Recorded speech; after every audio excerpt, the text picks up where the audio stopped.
My fellow Americans, this is the 34th time I'll speak to you from the Oval Office, and the last. We've been together 8 years now, and soon it'll be time for me to go. But before I do, I wanted to share some thoughts, some of which I've been saving for a long time. I never meant to go into politics. It wasn't my intention when I was young. But I was raised to believe you had to pay your way for the blessings bestowed on you. I was happy with my career in the entertainment world, but I ultimately went into politics because I wanted to protect something precious. Ours was the first revolution in the history of mankind that truly reversed the course of government, and with three little words: we the people. We the people tell the government what to do. It doesn't tell us. We the people are the driver. The government is the car, and we decide where it should go and by what route and how fast. Almost all the world's constitutions are documents in which governments tell the people what their privileges are. Our Constitution is a document in which we, the people, tell the government what it is allowed to do. We, the people, are free.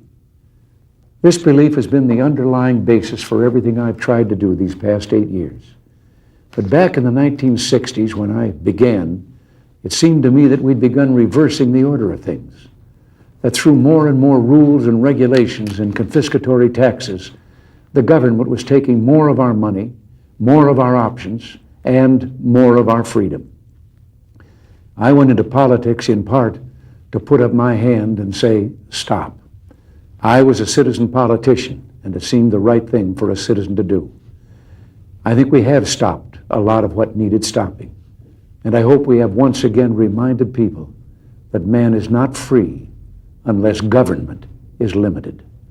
There's a clear cause and effect here that is as neat and predictable as a law of physics.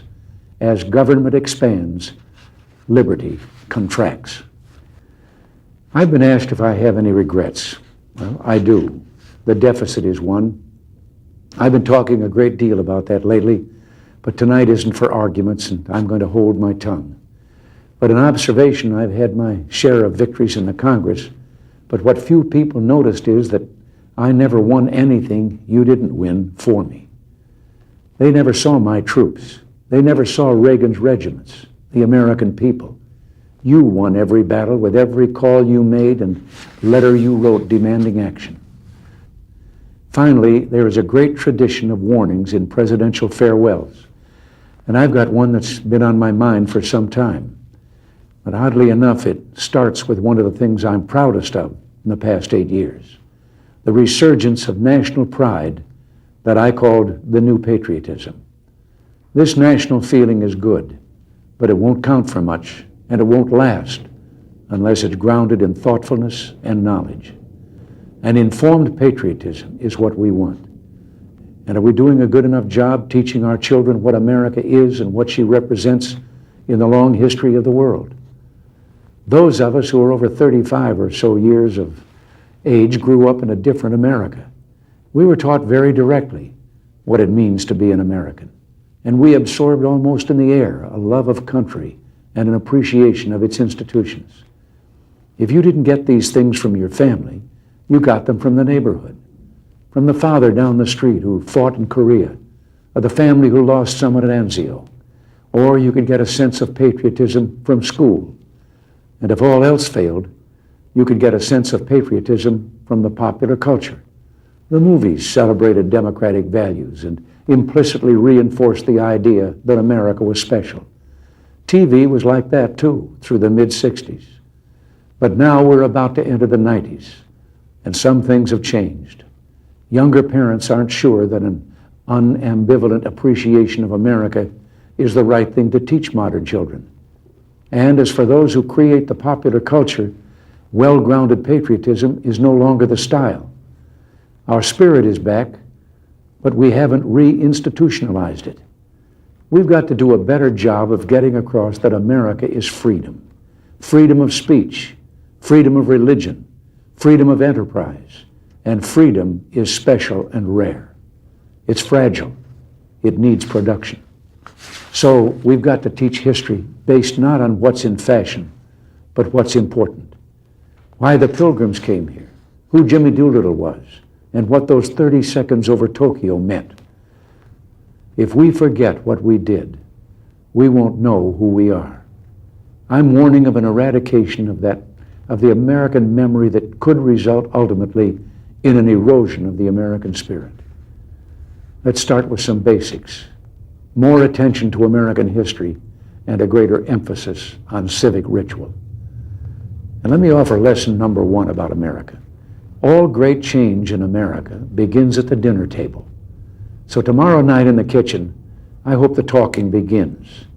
And children, if your parents haven't been teaching you what it means to be an American, let them know and nail them on it. That would be a very American thing to do.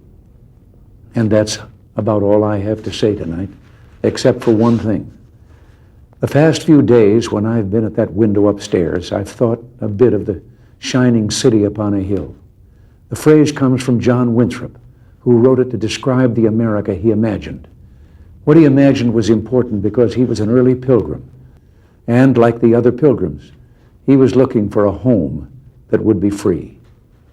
I've spoken of the shining city all my political life, but I don't know if I ever quite communicated what I saw when I said it. But in my mind, it was a tall, proud city built on rocks stronger than oceans, windswept, God-blessed, and teeming with people of all kinds living in harmony and peace. And if there had to be city walls, the walls had doors, and the doors were open to anyone with the will and the heart to get here.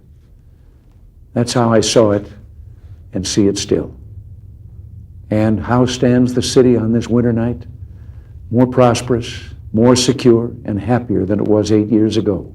But more than that, after 200 years, 2 centuries, she still stands strong and true on the granite ridge, and her glow is held steady no matter what storm.